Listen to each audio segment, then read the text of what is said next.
ذکر الہی کے فضائل۔ ذکر سے مراد اللہ تعالیٰ کو یاد کرنا ہے۔ قرآن مجید میں اکثر مقامات پر اس کی تلقین آئی ہے۔ جان لو اللہ کے ذکر سے ہی دل اطمینان پاتے ہیں۔ سورہ الرعد آیت 28۔ ہم نے جن و انسان کو اپنی عبادت ہی کے لیے پیدا کیا ہے۔ سورہ الذاریات آیت 56۔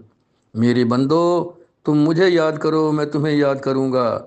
سورہ البقرہ آیت 152۔ اللہ کی یاد سے مراد اللہ کی رحمت اور انعامات ہیں۔ میرے ذکر کے لیے نماز قائم کرو۔ سورہ طٰہٰ آیت 14۔ اے لوگو جو ایمان لائے ہو اللہ تعالیٰ کو بہت کثرت سے یاد کرو اور صبح و شام اس کی تسبیح کرو۔ سورہ الاحزاب آیت 41-42۔ اپنے دل میں اپنے پروردگار کو گڑ گڑا کر اور چپکے سے اور بغیر آواز بلند کیے صبح و شام یاد کرو اور غافلوں میں نہ رہو۔ سورہ الاعراف آیت 55۔ ذکر الہی تمام عبادتوں کا خلاصہ ہے۔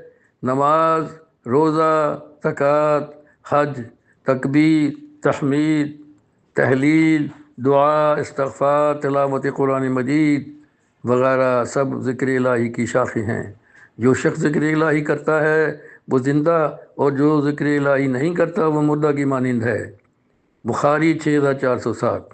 رسول اللہ صلی اللہ علیہ وآلہ وسلم ہر وقت ہر حال میں اللہ کی یاد میں مشغول رہتے تھے۔ مسلم 169۔